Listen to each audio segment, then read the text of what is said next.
Namaskaram, Kangana. How do you see some contradiction in these two things? Karma means the residual memory of all the things that we do physically, mentally, emotionally and energy-wise. Or in other words, it's a certain unconscious software that you create.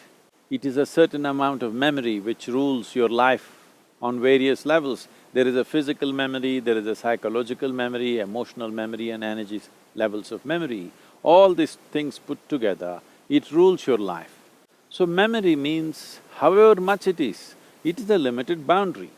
Whatever is in your memory is a limited boundary. So karma is a limited boundary. Within those limited boundaries, karma is very useful, it facilitates many things, it makes you pretty automatic so that you can respond effortlessly to a whole lot of things. But when you want to expand, a boundary is a problem. If you just draw a boundary of, let us say, your territory of home, now if you want to expand, very easy, you just have to move out.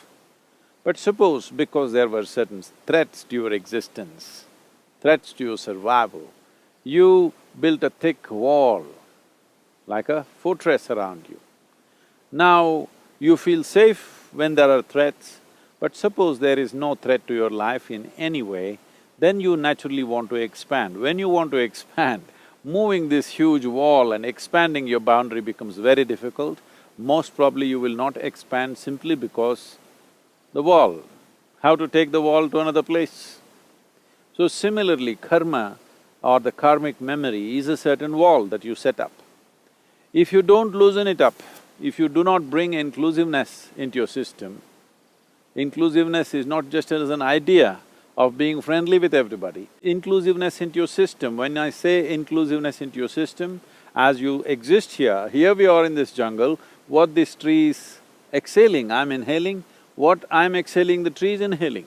Let me not make a statement about the tree, but most human beings may be unaware that this transaction is going on. If we were conscious this transaction is going on, then this experience of just sitting here and breathing is absolutely fantastic and ecstatic. But if you're unconscious, you're still being nourished by the oxygen that the tree is letting out, but you're missing the experience. So inclusiveness does not mean you did something different, you just became conscious about the nature of existence, because existence is absolutely inclusive. What happens to the tree happens to you, what happens to the soil happens to you. What you think is myself, actually just the soil that you're walking upon. So inclusiveness is not something that you have to do. Inclusiveness is the nature of existence, you just have to become conscious of it.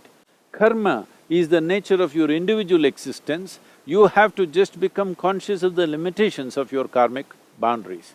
If this awareness comes, rest is handled by life itself.